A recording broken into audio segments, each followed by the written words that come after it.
Alright, 2 packages arrived today. Should be an interesting update because there's just a mix of weird stuff. Some of which I guess I don't need to include in the update, but oh well. First, we'll begin with this, which is non-anime, but let's open this up first. Get this out. And then we'll take these things from the side. We'll put this here, these here. So let's begin with the Essential Michael Jackson, which as far as I can tell is probably the same thing as Michael Jackson Greatest Hits, because the CD thing didn't tell a difference. But you know, I kind of decided I really want a copy of Smooth Criminal. The guy had great work. You can see here, 4 fucking Switch games. Jesus fucking Christ.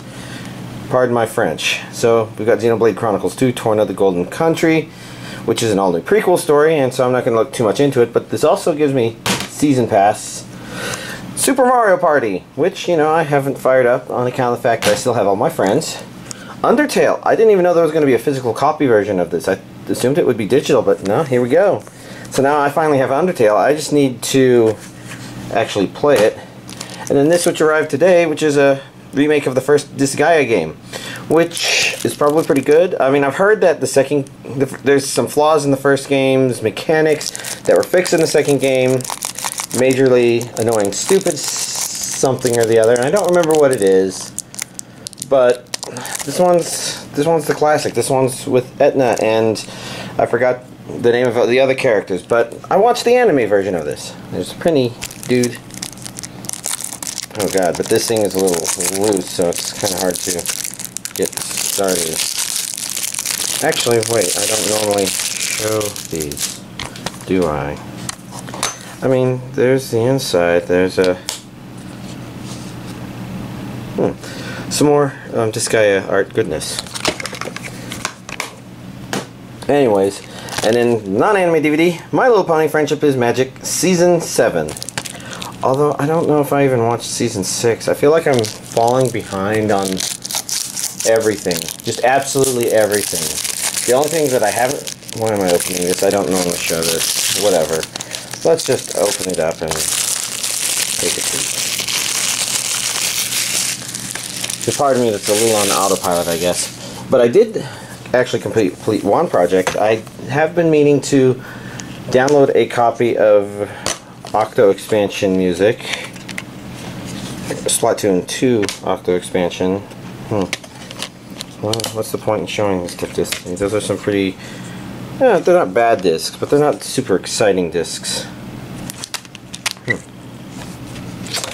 I have no idea. Let's go to anime. So, a lot of people asked about Dragon Ball Super DVD Part 5. And like I said, it shipped later than everything else and arrived... 2 DVDs. No surprise there. It shipped later and arrived like the next day. So it's literally been sitting around waiting to be opened up like this. Not that there's any real point, because, you know, the discs are pretty much the same 2 discs. Same Gokudo. But now, new stuff. So we're gonna have to check underneath the sticker to see if there's a girl hidden on there, under there. Blah, blah, blah, blah.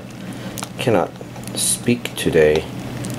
Brain is a jumble, and it's gonna get worse tomorrow. As we can see, in this case, there's a Bishonen, which, if I were to take a guess based on the way this is designed, these are probably the 2 characters in the main world, and these are their RPG versions. And I'm gonna guess that... Oh, there's a little rip there. That he's him, she's her. Because it seems like that would work for the story. Oh look, see, now they're dressed like RPG characters there. Whereas here they're dressed like real-life people. Anyways, rating, or regions A and B. We've got English dub. Watch anywhere, anytime includes, so extras, textless opening, textless closing, trailers. Alright. Ooh, and look, it's got a very different inside. which kind of has their positions reversed. That's actually kind of cool. Because, right, these two here, those two there. And I'm not as certain that, you know, their RPG characters are gendered the same way they are. But this seems like the sort of thing where if there's romance involved, that would be more convenient for telling of that kind of story, I suppose. That's an interesting drawing. Let's see. MMO Junkie Blu-ray 1. Blu-ray 2, you know, with the upside down guy. DVD 1, upside downer guy. DVD 2.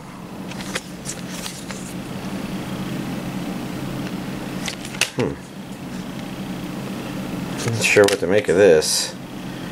Because this one isn't quite as neat because he's looking at that, whereas this one, what is she looking at? Is that a screen? Is that a pillow? Is that a seat belt? Is that a cucumber?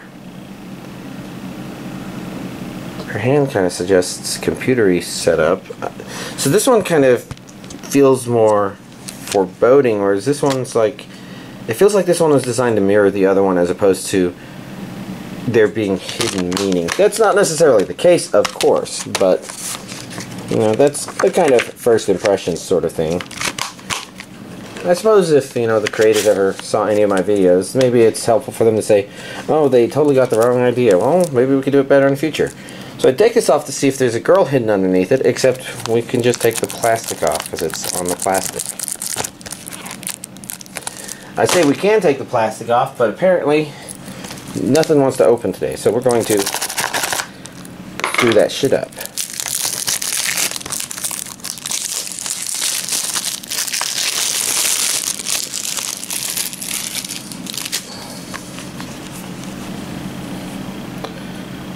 And let's see.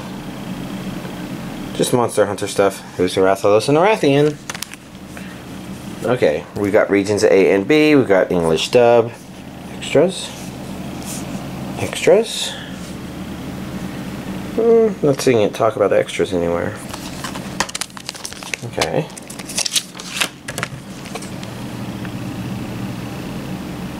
People.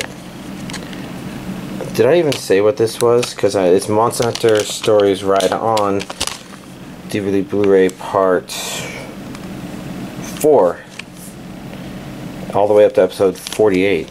So it's it's obviously not a 26 episode series, whatever the hell it is. Why do I feel like I almost know what that armor is? I think that just means I'm full of shit. Because it maybe doesn't look specifically like anything, but maybe it has bits and pieces that remind me of... Oh, there is no cover. And now, last but not least, we have Zillion, which I think is intentionally designed to look like a worn-out VHS tape. This has been newly remastered, as you can see by the thing that says newly remastered. You have to check under the sticker for girls. This is Funimation. Interesting. Oh, what do we have here? Aha! It's an elbow!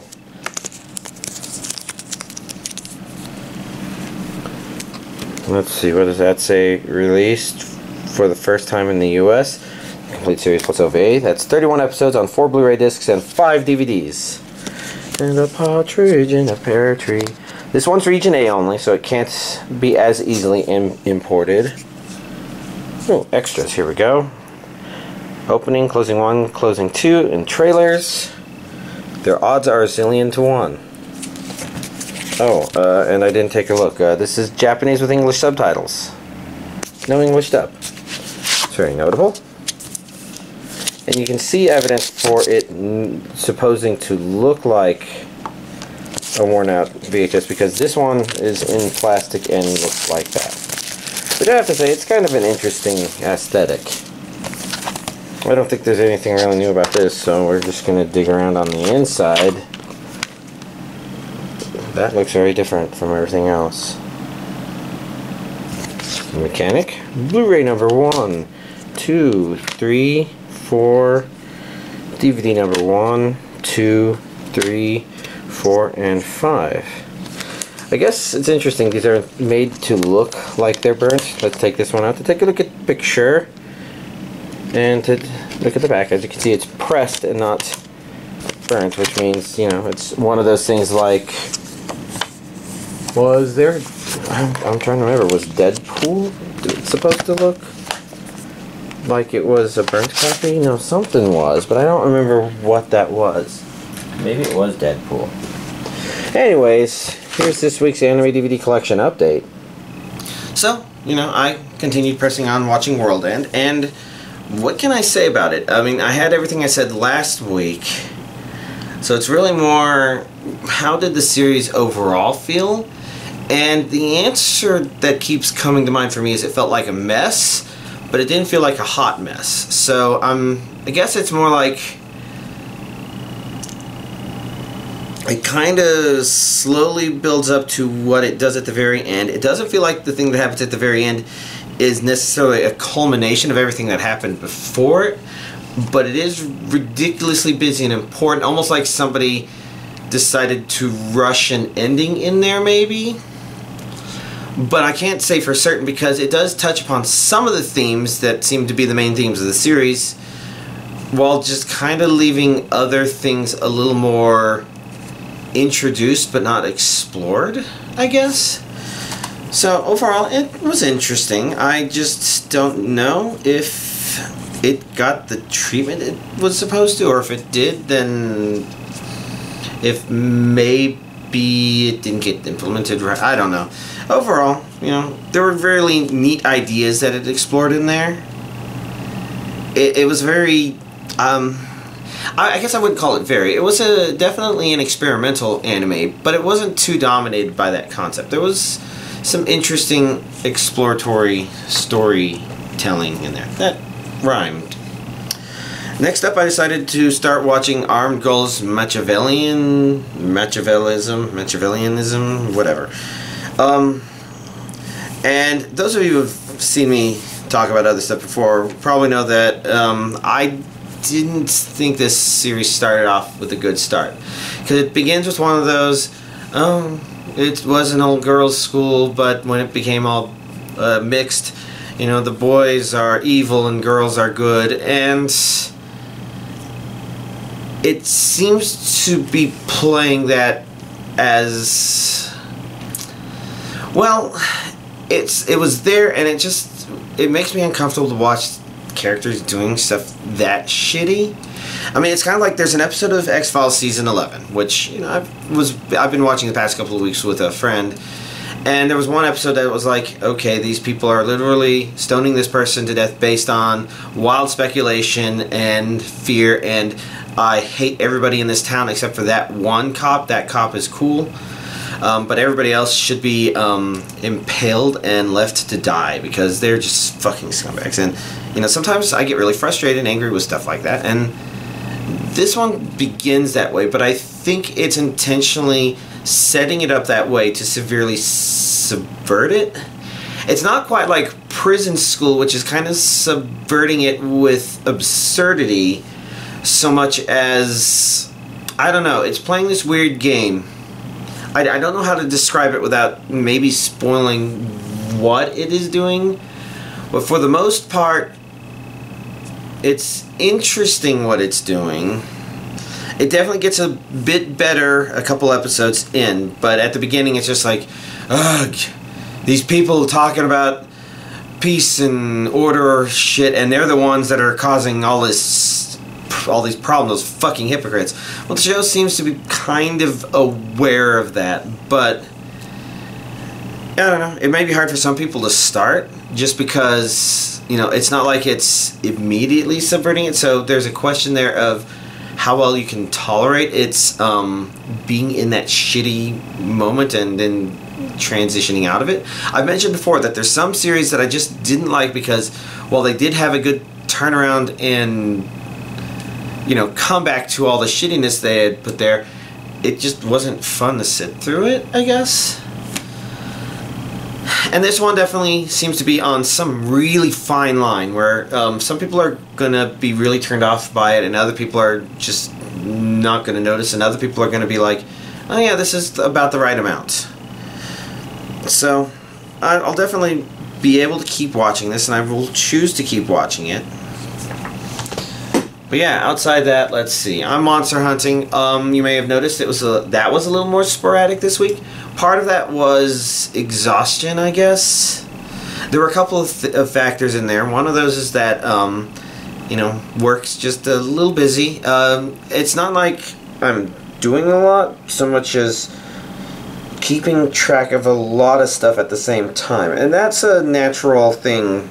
That can be something that just drains people's ability to focus on anything really quick. And you know, I get the impression from the way other people at work appreciate how much I do that I'm probably better at it than the average person, but that doesn't really mean much because I think I may be making up for it by trying to keep track of even more stuff. So I keep pushing myself to whatever limit anybody would normally be pushed to anyways. The point being that, you know, our team is responsible for the release this time, and even though we're more about making sure the process is being followed, that everything gets checked and whatnot, it means spending a lot of time thinking, and I also need to think because the India teams are going to start doing deployments next year, and traditionally it's always been teams from here in Austin, and one advantage of that is I've helped make some of the scripts that make some of the post-release juggling manageable, or more humanly manageable, I suppose.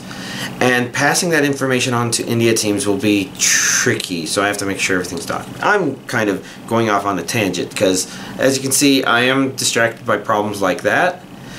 And at the same time, there's VR chat, where Tuesday they had an update, and obviously I was also mentioning on Tuesday that I finally had all the full body tracking stuff, and there was a lot of stuff to figure out there. There was like a total of 3 problems I ran into, 2 of them being bugs, and one of those bugs being something that had been caused by the VR chat update. But by the time I had figured that stuff out, and it had been patched and I was figuring it out on Wednesday, I had just become aware that they had introduced a new trust and safety system that's kind of stupid. There's some good ideas in there, but they've created a very discomforting ability to isolate people that are completely new to it. Now, it seems like some of the community is kind of realizing that that's not only just an undesirable thing, but a downright shitty thing to do, and I think there's been a bigger push by some people to engage with newer players, but it basically meant that I guess I was coming away with socialization withdrawal. That maybe isn't the right word, because Wednesday night when I had the full tracking stuff there, I kind of just realized, observing other people, that there was some horrible elitism going on. And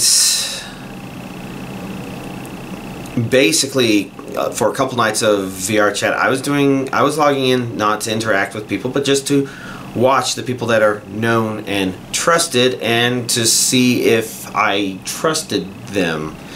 Did they engage with other players that were lower ranked than them, especially people that were really new? Did they seem to just be ignoring everybody else, saying, yeah, well, who fucking cares about other people?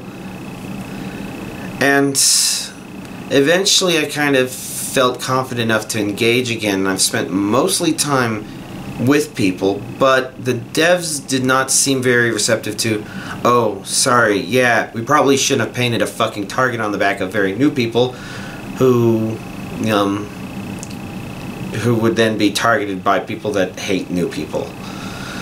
And at the same time, there's a stupidity with the system where people are like, oh no, I haven't seen such and such and blah blah blah, which there's a question if they would have seen it whether or not the system was there in the first place. But some of the things are about turning off features for the avatars, which wouldn't be present for people who are visitors and can't upload their own avatars. Unless you're trying to say that there would be problem with avatars and avatar worlds that could cause problems, which is certainly possible. But the big problem is a lot of this comes back down to the real problem avatars that I've been running into have always been known and trusted users because they fucking know the system. You know, you kind of have to know the system to be able to abuse it. And I guess before, maybe people like that were eventually banned and then they would create new accounts and do it all from scratch. But that doesn't change that. Somebody will just spam an entire area with crap, and they'll be the higher ranked accounts which don't have these things disabled by default.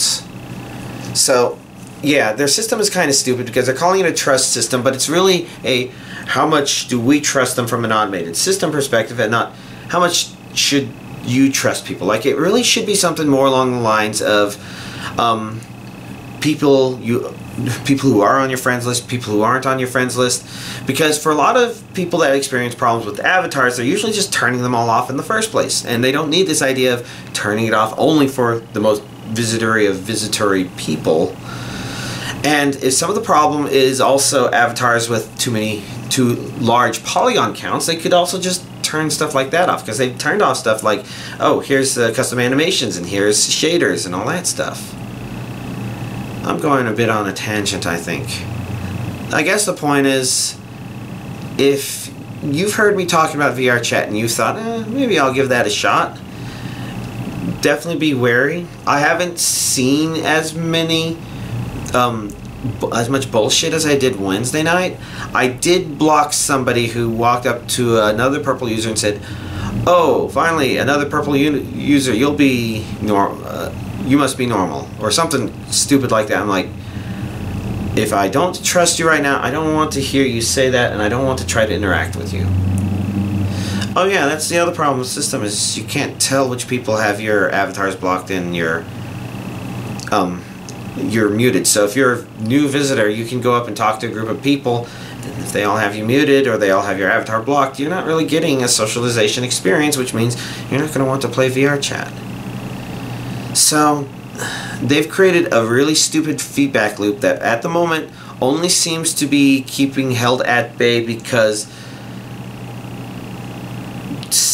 the community might be good. I don't know. I don't know if I've been logging on during community good portions of it or not.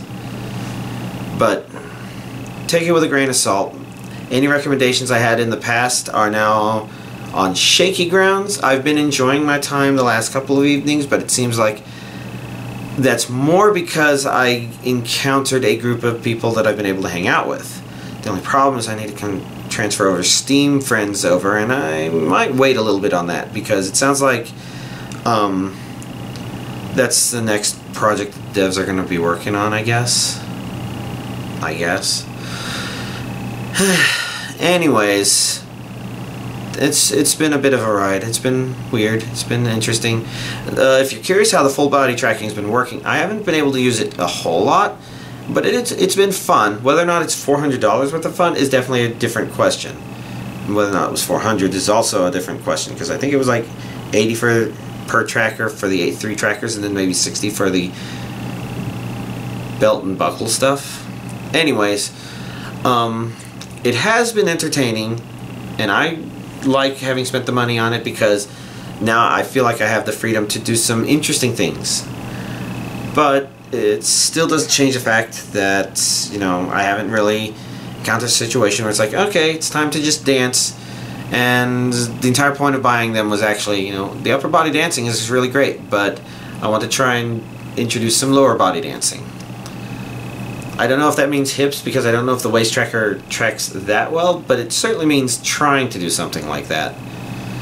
And it's been fun for trying to do stuff, but, you know, it's kind of been used more for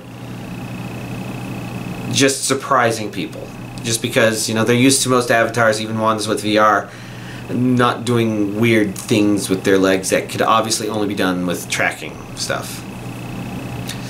Oh, yeah, that's been some fun stuff there. Anyways, I think that's everything. Obviously, tonight I'm going to be doing Twitch with my brother and his friend. They are both scheduled to show up. I'd like to say in a couple of hours, but that doesn't mean much to y'all because I'll probably be uploading this slightly longer than a couple hours from now, just because it takes that long to process everything. But that's an aside. If y'all want to watch, y'all are certainly welcome to watch. If you don't want to watch, there's nobody forcing you to watch. And I'm guessing because Jeffix is going to be here, it's just going to be helping him, because chances are, you know, when me and my brother get other people playing, it is not very uncommon for them to have not done as much stuff on their own. They like the multi-person aspect of it, I think. And maybe they've seen some of the stuff where I've done stuff on my own, but they don't have a good feel for just how much playing on my own I've done that has allowed me to know how to do that. Oh well, anyways, that's all stuff. Y'all, have a nice week.